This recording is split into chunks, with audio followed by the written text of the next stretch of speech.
March 17, 1843. Antrim, County Antrim, Ireland. When foreman Thomas McBride entered the third floor of the Antrim Linen Mill that morning, he found 16-year-old Catherine Doyle suspended 20 feet above the spinning floor. The rope securing the pulley platform had given way. Her body swayed gently in the draft from the open loading doors. The rope hadn't snapped cleanly. It had been gnawed through, methodically, deliberately. Hundreds of tiny teeth marks scored the fibers. The mill's rat infestation had finally claimed a human life, or so everyone believed. What the subsequent investigation would uncover wasn't just about vermin in a Victorian factory. It was about something far more calculated, far more human, and far more terrifying than anyone in that small Ulster town could have imagined. Because those weren't just rat teeth marks. But the truth was far more terrifying. Before we uncover the truth about the Antrim Linen Mill mice and how factory rats became instruments of murder, make sure to subscribe to The Silent Abbey and ring that notification bell so you never miss our investigations into history's darkest corners. Also, we love hearing from our community of mystery seekers. Leave a comment telling us where you're watching from and whether you've ever heard local legends about industrial accidents that might have been something more sinister. Now let's step back into 1843 Ireland, where the booming linen trade was about to reveal its bloodiest secret. The Ireland of 1843 existed in a state of perpetual tension. The Great Famine was still 2 years away, but its warning signs already darkened the countryside. Failed potato crops had created pockets of desperation. The Act of Union had bound Ireland to Britain for over 4 decades, but resentment simmered beneath every transaction, every tax, every English voice giving orders on Irish soil. In County Antrim, however, the linen trade offered something rare: hope. The Antrim Linen Mill stood 4 stories tall on the banks of the 6-mile water river, its red brick facade visible for miles across the rolling green landscape. Built in 1837 by English industrialist Harold Pemberton, the mill represented the height of Victorian manufacturing ambition. 240 workers, mostly women and children, operated the mechanical looms that transformed locally grown flax into the fine Irish linen that graced tables from London to Boston. Pemberton himself rarely visited from his estate in Lancashire. Day-to-day operations fell to his appointed manager, Edmund Whitmore, a stern man of 43 with Presbyterian convictions and an accountant's obsession with efficiency. Whitmore ran the mill with mechanical precision. Shifts began at 5:30 in the morning, ended at 7 in the evening, 6 days a week. Workers who arrived late forfeited a quarter day's wages. Those who damaged machinery paid for repairs from their own meager earnings. The wages themselves told their own story. Adult male workers earned 8 shillings per week. Women earned 4. Children, some as young as 7, earned 2 shillings for the same backbreaking hours, their small fingers prized for threading the intricate looms. Catherine Doyle had worked at the mill since she was 9 years old.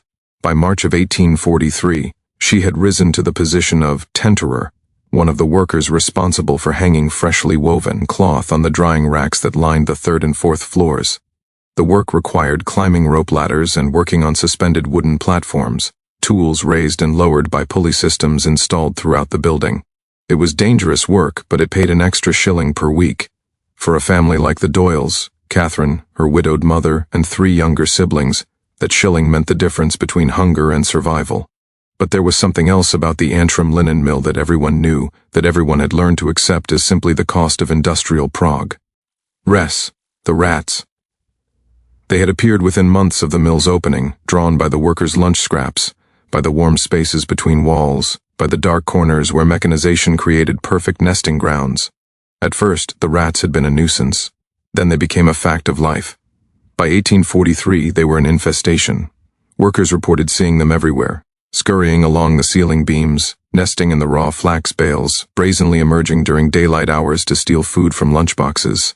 The bolder rats no longer fled from humans. They watched with black, intelligent eyes as the looms clattered and the workers moved through their endless shifts. Whitmore had tried everything. Poison killed a few dozen, but the survivors grew warier. Terrier dogs were brought in, but the rats had too many hiding places. Traps caught the foolish ones, but the population never seemed to diminish. If anything, it grew. "They're in the walls," night watchman Patrick O'Sullivan would later testify. You could hear them at night when the machines stopped. Thousands of them, scratching and squeaking, like the building itself was alive with them. Some workers had already been bitten. Mary Gallagher, a spinner on the second floor, lost part of her left index finger to infection after a rat attacked her at her station. 10-year-old James Murphy had been treated by the town physician for multiple bites on his legs after falling asleep during his dinner break behind a bale of flax. But the rats had never killed anyone, not directly, not until March 17, 1843. Though perhaps, as we would discover, they never actually did. The first incident that should have raised alarm occurred 3 weeks before Catherine Doyle's death, on February 23rd. Margaret Flynn, a 24-year-old weaver, reported to foreman Thomas McBride that the rope securing her loom's overhead thread spool had been gnawed near through. She had noticed it only because loose fibers tickled her face as she worked beneath it. Upon inspection, McBride found that indeed approximately 3/4 of the rope's circumference showed signs of rodent damage. "I told Mr. Whitmore about it," McBride stated in his later deposition. "He said to replace the rope and make note of any others in similar condition. Said the rats were getting bolder and we'd need to conduct another poisoning campaign." The rope was replaced. The mill continued operating. 4 days later, on February 27th, a near catastrophe struck on the 4th floor. Young David McConnell, age 13, had been assigned to clean the enormous ventilation grates that allowed steam and lint to escape the building. The work required walking along a narrow catwalk suspended some 30 feet above the ground floor. The catwalk itself was secured by 4 primary support ropes, each as thick as a man's wrist. At approximately 2 o'clock in the afternoon, workers heard a terrible creaking sound, followed by screaming. The eastern support rope had given way. The catwalk tilted violently, sending David sliding toward the edge. Only his grip on a crossbeam saved him from plummeting to the floor below. 2 other workers, using emergency rope ladders, managed to pull him to safety. The boy was unharmed, but the psychological damage ran deep. He refused to return to elevated workstations afterward. When maintenance crews examined the failed rope, they found extensive gnaw marks. "The rope was maybe 5 years old," recalled maintenance supervisor John Craig. "Should have had another 10 years of use in it, easy. But it looked like something had been working on it for weeks. Hundreds of little bite marks, weakening it bit by bit until it finally surrendered." Edmund Whitmore ordered all elevation ropes inspected and replaced if necessary. It took 2 days. Workers found concerning damage on 7 different ropes throughout the facility. All were replaced. "We thought we'd solve the problem," Craig would later say, his voice hollow with regret. But on March 3rd, something happened that should have changed everything. Night watchman Patrick O'Sullivan made his rounds as usual, carrying his lantern through the dark, quiet mill. The machine stood silent. Moonlight filtered through the tall windows, casting long shadows across the spinning floor. And in that silence, O'Sullivan heard something that made him stop cold. Scratching. Not the random scratching of rodents searching for food. This was rhythmic, purposeful, coming from the 3rd floor area where the rope pulleys were stored. O'Sullivan climbed the stairs, his lantern held high. The scratching grew louder. When he reached the 3rd floor, he swept his lantern across the space. Dozens of rats covered the rope storage area. But they weren't feeding, they weren't nesting, they were gnawing. All of them, in a concentrated mass, working on the same coil of rope that had been set aside for the next day's installation. It was unnatural, O'Sullivan testified, and those who knew him knew he was not a man given to superstition. Rats scatter when you surprise them. These didn't. They kept gnawing for a good 5 seconds before they finally ran off. And the way they ran, it wasn't in all directions like you'd expect. They moved together, like they'd been trained, like they'd been organized. He reported the incident to Whitmore the next morning. Whitmore dismissed it as the imaginings of an exhausted night watchman. Rats were vermin, not conspirators. They behaved according to instinct, not coordination. "I see now that I was a fool," Whitmore would later confess from his cell. "But how could I have believed otherwise? How could any rational man?" The poisoning campaign was conducted on March 10th. Workers laid out arsenic-laced grain in strategic locations throughout the mill after the evening shift ended. The next morning they found dozens of dead rats. Success, they thought. The problem was being managed. But that same day, March 11th, something else occurred that went unreported until much later. Catherine Doyle's friend, 15-year-old Bridget O'Neill, later told investigators that Catherine had confided something strange during their lunch break. She said she'd seen someone near the rope storage, Bridget testified. Someone who shouldn't have been there, someone who ran when they saw her looking. She said she wasn't sure who it was, the light was bad, but she had a suspicion. She said she was going to tell Mr. McBride about it after her shift ended. Catherine never made it to the end of her shift. On March 15th, just 2 days before Catherine's death, another incident occurred that was later revealed to be significant. Mary Brennan, who worked alongside Catherine as a tenterer, reported that she'd found rat droppings inside her lunch pail, despite having kept it closed and elevated on a shelf. But more disturbing was what she found beneath the droppings, a small piece of paper with writing on it. The paper read, "Watch your step on the platforms." Mary showed the note to Catherine. Both young women assumed it was a cruel prank by one of the male workers, the kind of harassment that was depressingly common in factory settings where young women worked under male supervision. Catherine had reportedly laughed it off. "She said we'd been working the platforms for years," Bridget O'Neill recalled. "Said no rat was going to scare her into quitting a shilling-a-week job. She needed that money. Her family needed it." Catherine Doyle reported for her shift on March 17th, St. Patrick's Day, at 5:30 in the morning. She would never see her family again. If this story is giving you chills, hit that like button and share this with someone who loves dark mysteries where nothing is quite what it seems. What we're about to uncover will change everything you thought you knew about this case. Let's discover what happens next. March 17, 1843, began as an ordinary day at the Antrim Linen Mill, despite being St. Patrick's Day. Whitmore allowed no holidays that would interrupt production. The workers arrived in the pre-dawn darkness, their breath visible in the cold March air. The looms started their mechanical thunder at precisely 5:30. Catherine Doyle climbed to the 3rd floor as she did every morning. Her task for the day involved hanging freshly woven linen on the upper drying racks, work that required the suspended wooden platform. The platform itself was roughly 8 feet long and 3 feet wide, designed to hold 2 workers and several bolts of wet linen. It hung from a pulley system, counterweighted with iron bars, allowing workers to raise and lower it to access different rack levels. Thomas McBride, the foreman, saw Catherine ascend to the platform at approximately 6:15 in the morning. "She seemed in good spirits," he later stated. "She wished me a happy St. Patrick's Day. Said her mother was making colcannon for dinner and she couldn't wait to smell it after her shift. She was just a girl, just a normal, happy 16-year-old girl." At 6:43, workers on the 2nd floor heard a sound that would haunt them for the rest of their lives. A sharp crack, like a tree branch breaking. Then screaming, not Catherine's voice, but the screams of workers who saw what was happening. The platform's support rope had failed. The platform tilted violently forward. Catherine, who had been bending over a bolt of linen, lost her footing. She grasped for the platform's edge but missed. Her body fell 20 feet, striking a spinning jenny on the 2nd floor before landing on the main factory floor. The machines didn't stop immediately. In the chaos and noise, some workers didn't even realize what had happened. It took nearly 30 seconds for supervisors to halt production, for the mechanical thunder to die into terrible silence. Thomas McBride reached Catherine first. There was so much blood, he testified, his voice breaking even months later. Her eyes were open. She tried to speak. I think she was asking for her mother. I held her hand and I told her everything would be all right, but I knew, God help me, I knew she was dying. Catherine Doyle died approximately 5 minutes after her fall, surrounded by workers who could do nothing but bear witness to her suffering. The town physician, Dr. William Patterson, arrived 20 minutes later, but she was already gone. The initial assumption was tragically simple. Another rope had fallen victim to the rat infestation. An unfortunate accident in a factory where accidents, while rare, were always possible. But Thomas McBride had seen something that troubled him deeply.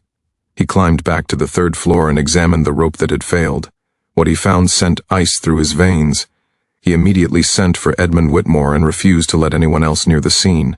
Whitmore arrived within the hour. McBride showed him the severed rope end. "This isn't rat damage," McBride said quietly. "Look at it, really look."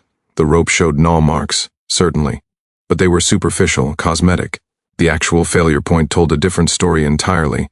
The rope had been cut. Not sawed through, but sliced with several clean strokes of a blade. Then the cuts disguised with surface gnawing to mimic rodent damage. "Someone did this," McBride stated in his official report.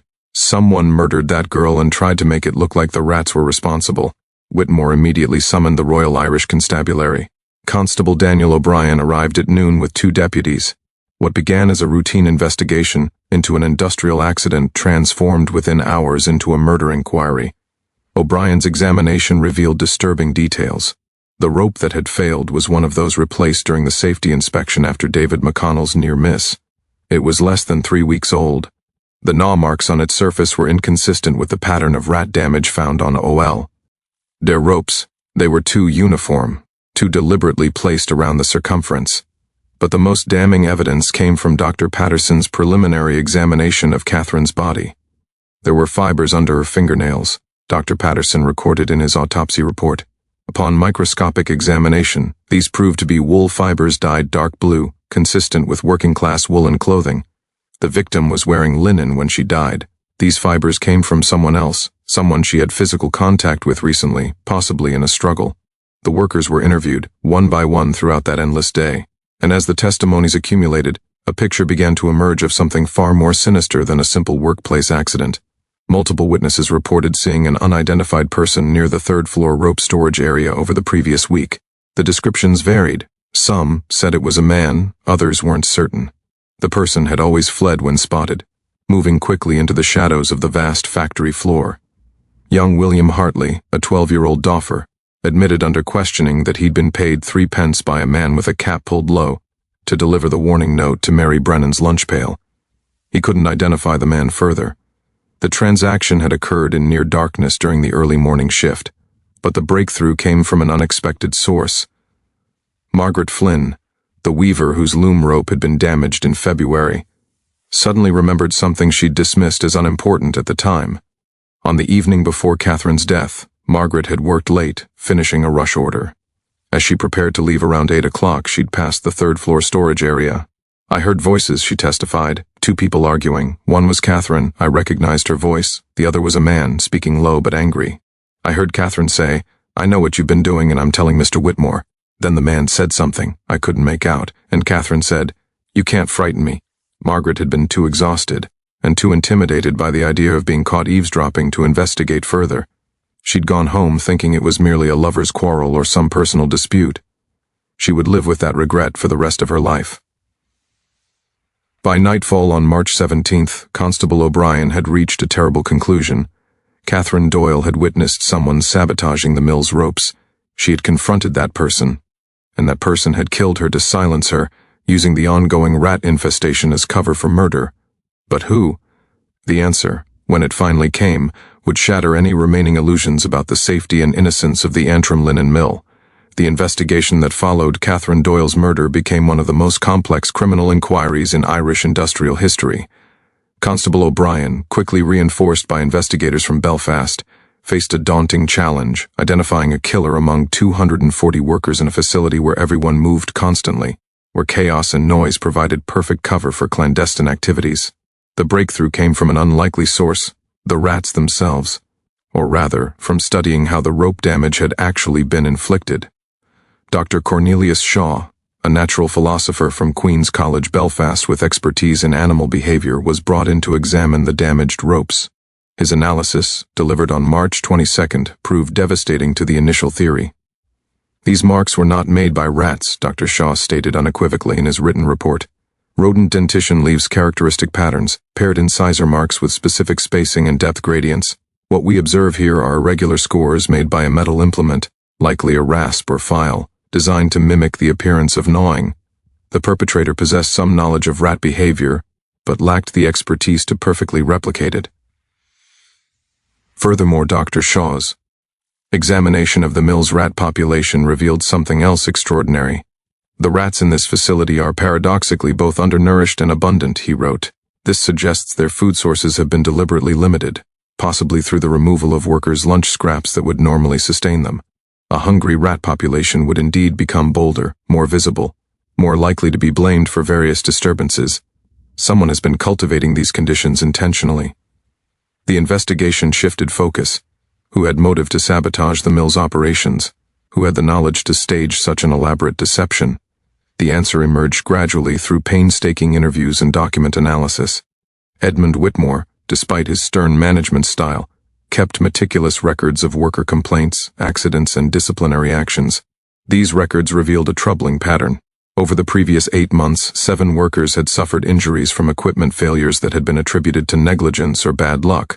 But upon closer examination, 5 of those incidents showed signs of deliberate sabotage: loosened bolts on loom frames, damaged drive belts, frayed ropes.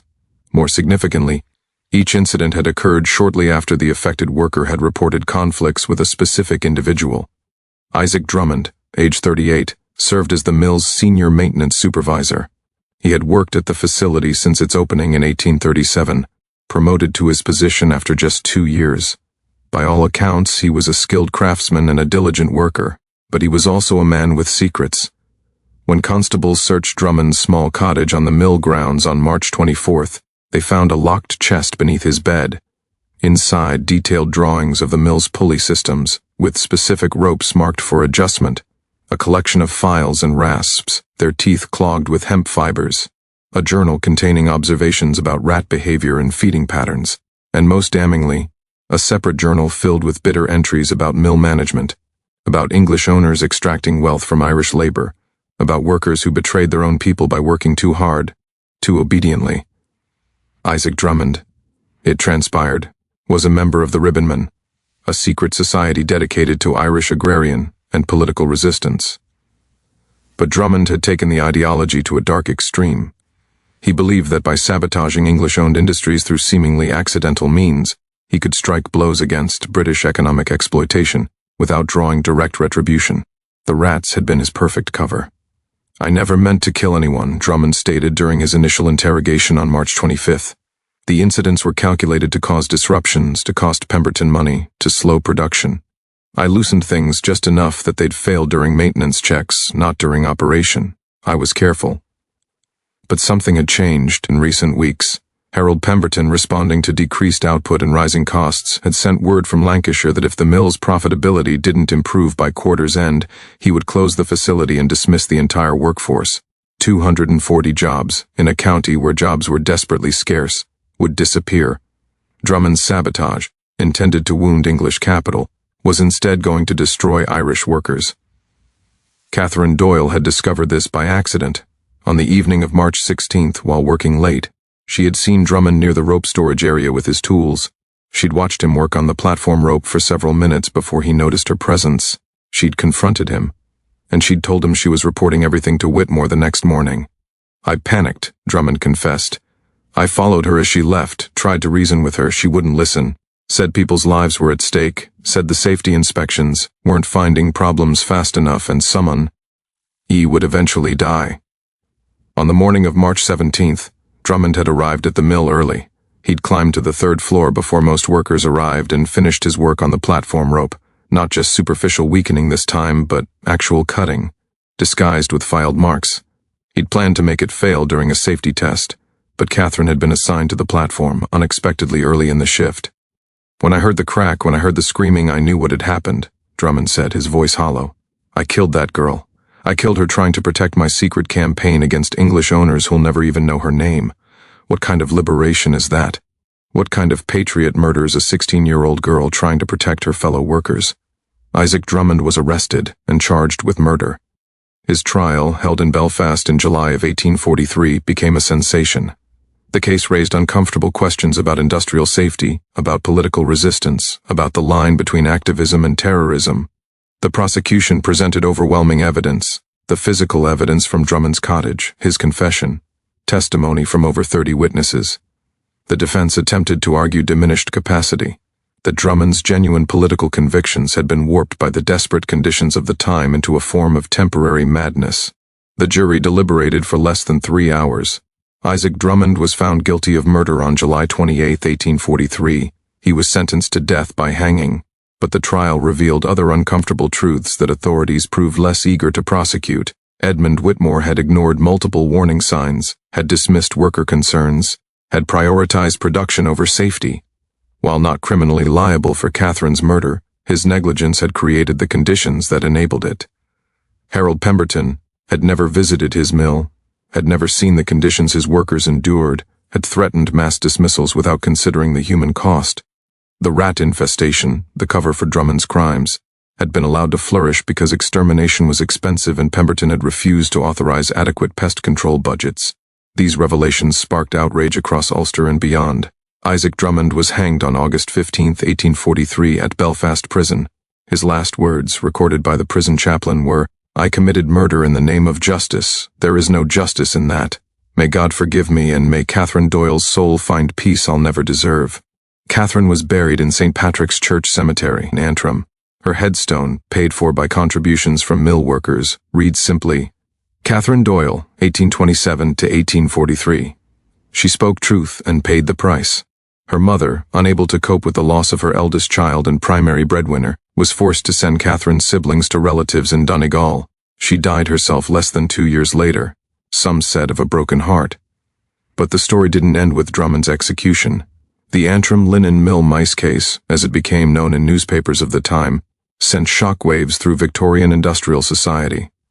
Catherine Doyle's murder had exposed the dangerous intersection of inadequate workplace safety, absentee ownership, political extremism, and the desperate conditions that turned ordinary people into either victims or perpetrators of unthinkable acts. The most immediate impact came in the form of the Factory Safety Act of 1844, passed by Westminster just over a year after Catherine's death. While this legislation had been in development before the Antrim case, Catherine's story became a rallying point for reformers who demanded stronger protections. The act required mandatory safety inspections of all rope and pulley systems in textile mills, specified minimum maintenance standards and, crucially, required factory owners to maintain adequate pest control measures. Facilities with documented rodent infestations could be rarely closed until the problem was resolved.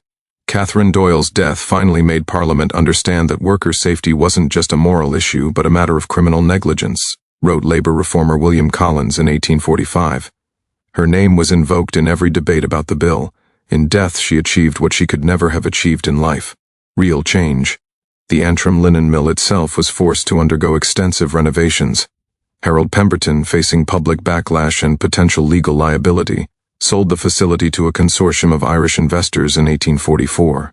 The new owners implemented comprehensive safety protocols, hired additional maintenance staff, and, significantly, allowed workers to form a safety committee with authority to halt production if conditions became dangerous. Edmund Whitmore was dismissed and never worked in mill management again. He spent his remaining years as a clerk in a Dublin shipping office, reportedly haunted by guilt over Catherine's death. But the case's implications reached far beyond factory safety legislation. The Antrim Linen Mill mice case became a cautionary tale about political extremism.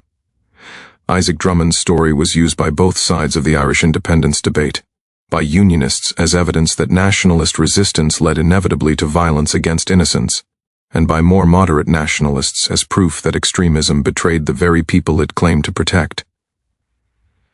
Drummond thought he was striking at English exploitation, wrote Irish politician Daniel O'Connell in 1844. Instead, he murdered an Irish girl who represented everything worth fighting for: dignity, courage, the right to speak truth without fear. He became the very oppressor he claimed to oppose. The case also highlighted particular vulnerabilities of women and children in industrial settings. Catherine and her fellow young female workers had been subjected to dangerous conditions, inadequate protection, and dismissal of their concerns.